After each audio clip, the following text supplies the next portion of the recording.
This narration is brought to you by the kind courtesy of Dynamic Studio in Tema Newtown, KSO Creations in Kumasi, Nana Amwako. Special mention is made to Mr. Seta J for selling the idea to me. I am your narrator, and my name is Aspect Obimpe Frimpong. I am from Ghana. You can reach me on phone on +233 24 88 11 138. Another audio is on circulation entitled The Value of Life. This current audio is, however, entitled What If Tomorrow Never Comes? Do enjoy and don't forget to share. We were once like you, and you will soon be like us. These are the words written at the entrance of one of the cemeteries in Europe. When you consider the words carefully, it appears as though the dead are communicating with the living, who visit the cemetery to either bury a corpse or visit their dead relatives. The subject of death and salvation have been discussed extensively right from the first century. This audio seeks not to address the same problem, but to look at another gaping hole with respect to death. I once chanced on a post on Facebook, and I think it's worth sharing. This is what it says. The house where I lived was about to be seized just because I could not pay the rent. I posted my situation on Facebook and WhatsApp looking for help, but all I could get were 2 likes and 0 comments. So I sent 250 messages to my contact list requesting for a loan of 500 Ghana cedis. Unfortunately, only 10 people responded. 6 out of the 10 people said they could not help me, and only 1 out of the 4 who promised to help me gave me some money.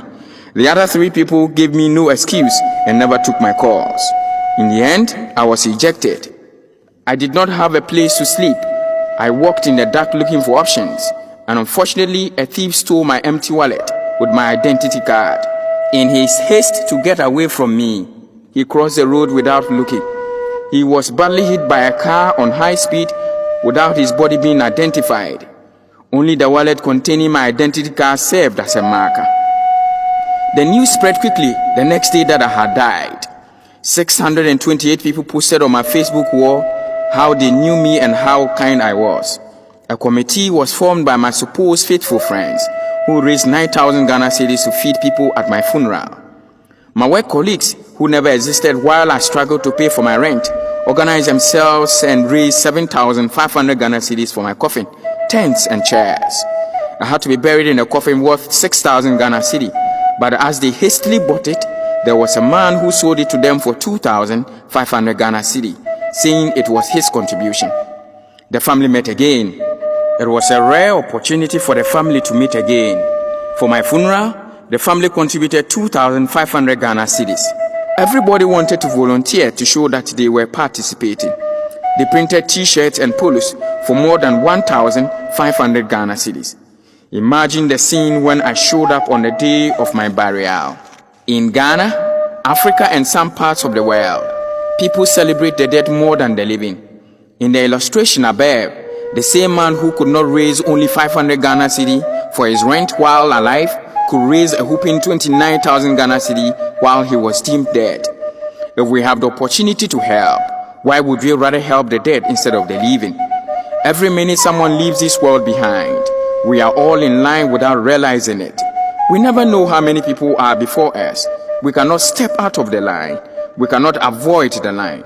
So while we wait in line for us to be served with death, make moments count, make priorities, make time, make your gifts known, make your voice heard, make somebody smile, make the change, make love, make up, make peace, make sure to have no regrets, and above all, make sure you are ready. One African proverb says, the fall of the brown leaf is a reminder to the green ones.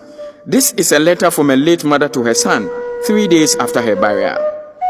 Dear son, I want to know why I died like a poor woman when I had a son like you. My son, I wanted to bless you before I die, but I have taken my blessings away. My breakfast, lunch, and supper were a challenge when I was alive, but you spent money to cook all types of food, meat, and different types of drinks on my burial day. Son, you chose to spread and rub my body with costly fragrance when I was using granite oil as my cream. You dressed my corpse with expensive clothes, while my clothes were in shreds and tatters while I was alive. When my corpse was in the morgue, You came to check on me from time to time, yet you came to visit me once a year when I was alive. You care about my corpse more than my living soul. The most painful thing is the kind of expensive casket you put my corpse in when I was living in an uncompleted house. You completed the house, painted and cleared the compound in 1 week just to celebrate my corpse. Now you wrote a tribute to me saying, "Mama, I love you so much. Rest in peace," when I died with a broken heart. We must appreciate people and invest in them while they breathe and walk the earth. We must not postpone our help till tomorrow. What if tomorrow never comes? This audio is born out of genuine concern for neglect for our family and friends while alive, but will do everything under the sun to lavishly embellish their dead remains while they are gone. I'll finish this with some of the words of Garth Brooks' songs entitled, "What If Tomorrow Never Comes?" Sometimes late at night, I lie awake and watch her sleeping. She's lost in peaceful dreams, so I turn the light out and lay there in the dark. And the thought crosses my mind, if I never wake up in the morning, will she ever doubt the way I feel about her in my heart? If tomorrow never comes, will she know how much I loved her? Did I try in every way to show every day that she's the only one? And if my time on earth were true, and she must face this world without me, is the love I gave her in the past going to be enough to last? If tomorrow never comes, so tell that special person that you love just what you are thinking of. If tomorrow never comes, I believe it is time to polish that life you left neglected. It is time to rise up to touch the life you left unattended to all this while. As we usher in a new year, make the living count more. Touch lives in all places. Be the reason the living will smile, but not the reason the dead will jubilate.